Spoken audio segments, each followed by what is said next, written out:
Hi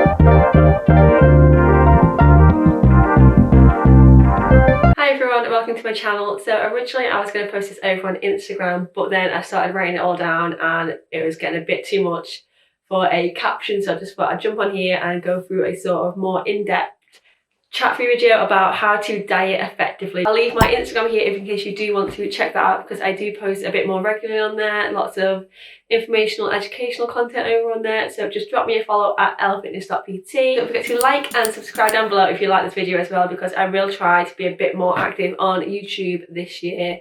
I also just want to say sorry about the audio on this video. It is a little fuzzy, but I couldn't get my microphone to be working today, so it is just the camera itself. So again, I apologise for the audio quality here, but again, let's just get into it.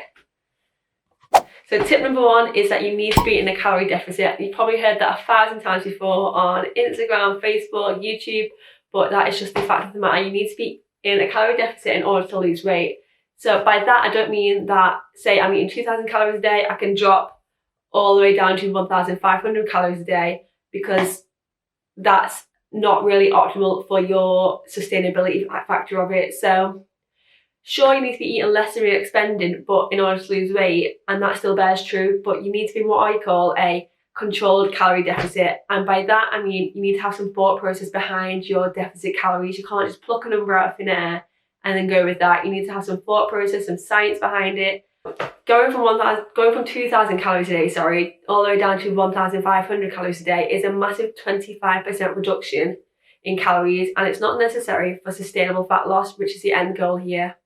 We don't want to put all our energy into losing weight just to put it straight back on, which is more than likely going to be the case if you do such a big drop so soon into dieting. We want to be looking for a 10 to 15% drop in reduction from calories from your current intake for most people, and then maybe 20% at a push. And I mean at a push there, because 20% is still a really high amount to be dropping from. That's 2,000 calories, for example, all the way down to 1,600 calories a day.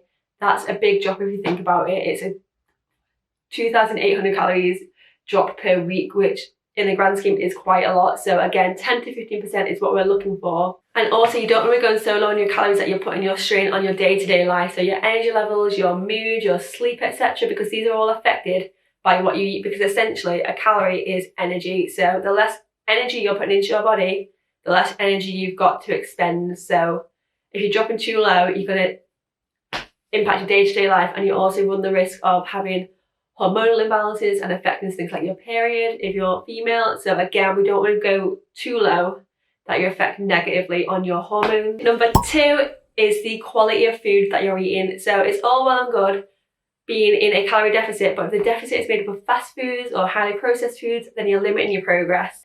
So protein supplements are a fairly easy way to increase your protein intake, especially if you're in a deficit. However, do remember these are only to supplement your diet. So by that, I mean you don't want to be relying on protein supplements to get your protein up. You want to be getting good sources of good quality protein. So you've got your meat, you've got your fish, you've got vegetarians, you've got tofu, beans, lentils, pulses, all that stuff. So you want to make sure that the majority of your protein is coming from good quality food sources. But if you do want to supplement, then protein is always a good option. It's nice and easy.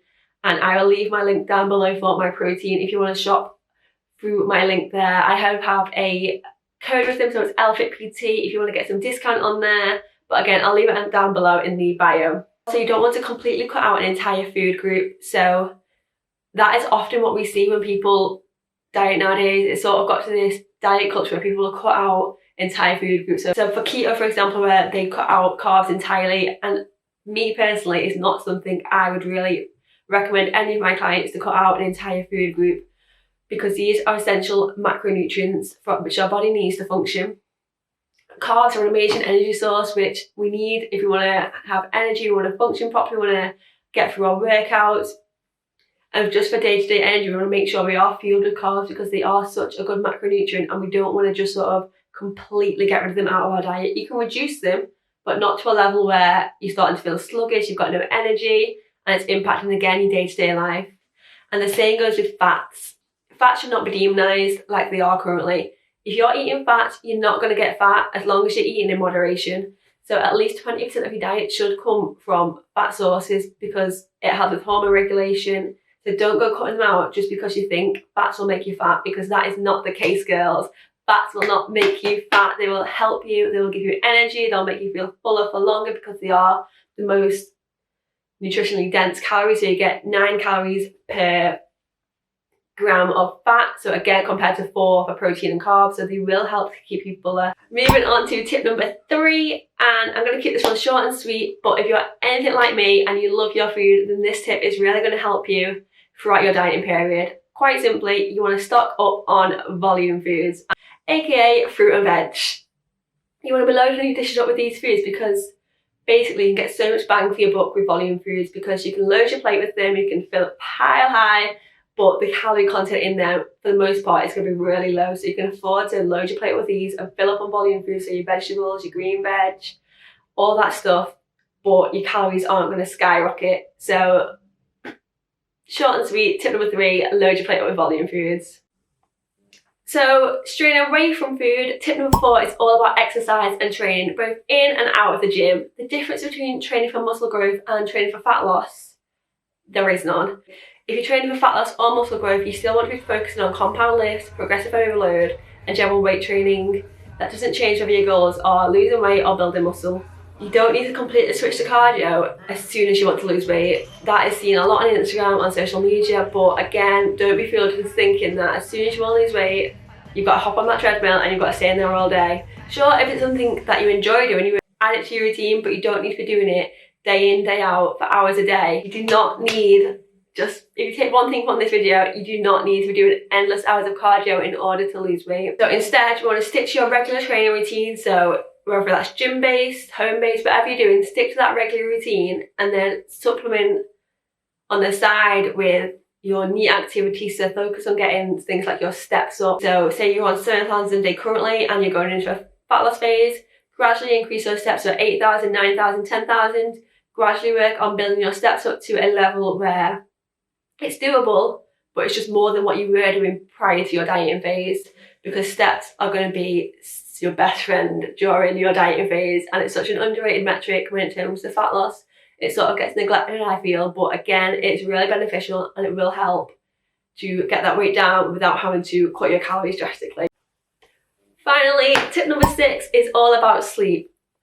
So sleep is often such an underrated and forgotten metric when it comes to fat loss, and studies show that often people who don't have enough sleep or have less sleep also struggle to lose fat. And a common reason for this is because when you lack a sufficient amount of good quality sleep, your hunger levels are affected. So when you don't have enough sleep, a hormone called ghrelin is increased, which otherwise known as the hunger hormone. And in contrast, the level of leptin in your body decreases. And as a result of this, you feel less satiated and less satisfied when you do actually eat, making you more inclined to eat more, increasing the possibility of you entering a calorie surplus from obviously eating more food, as opposed to a deficit, which is the goal that we need to achieve in order to lose weight. Also, I don't know about you, but if I'm lacking in sleep, then my energy output is also low. So it sort of has a domino effect there, because if my energy output is low, I'm not having the energy to train, to get out my NEAT activity, to get my steps in. So by undersleeping, you're directly impacting your NEAT activity, meaning less calories are burnt throughout the day, which is reducing the energy expenditure. You want to make sure we're getting good quality sleep, so set yourself a nice sleep routine. Try to get off your phone probably about 30 minutes before you go to bed, because blue light is going to mess with your sleep hormones. So again, I am guilty for that, but try your best to wind down, get a nice nighttime routine going, and make sure you are getting a good quality sleep, because again, all that is going to affect your energy levels and your fat loss. So just to recap, so tip number 1 is being in a calorie deficit, a controlled calorie deficit. Make sure you remember that. Tip number 2 is making sure you're getting enough sufficient good quality protein. Number 3 is your volume food, so your fruit and your veggies. Not only are they good for just general dieting, but you want to make sure you are getting your micronutrients throughout your diet. Anyway, so vegetables and fruit are going to be the way to go for that, rather than supplementing with vitamins. You want to make sure you're getting nice whole sources of your micronutrients, not just your macronutrients. Tip number 4 is your training and nutrition, so stick to your current routine. You can add a little bit of cardio if you enjoy that, or if you want to, but just don't go overboard and don't go for hours a day, and focus on getting your steps outside of the gym up compared to what you're currently at. And tip number 5 is your sleep. So make sure you get enough good quality sleep throughout the week, throughout the day, so that your energy levels aren't too low, which is affecting your day-to-day activity, your needs activity. And yeah, that pretty much sums up my 5 tips for effective dieting. If you like this video, don't forget to give it a like and subscribe down below, and I will try to be better on YouTube this year. That is my 2022 goal, to try and get at least 1 video up a month. I know that doesn't seem like a lot, but it is quite a lot for me compared to what I was doing last year. So again, if you like this video, don't forget to like, subscribe and follow me on Instagram for more tips over there.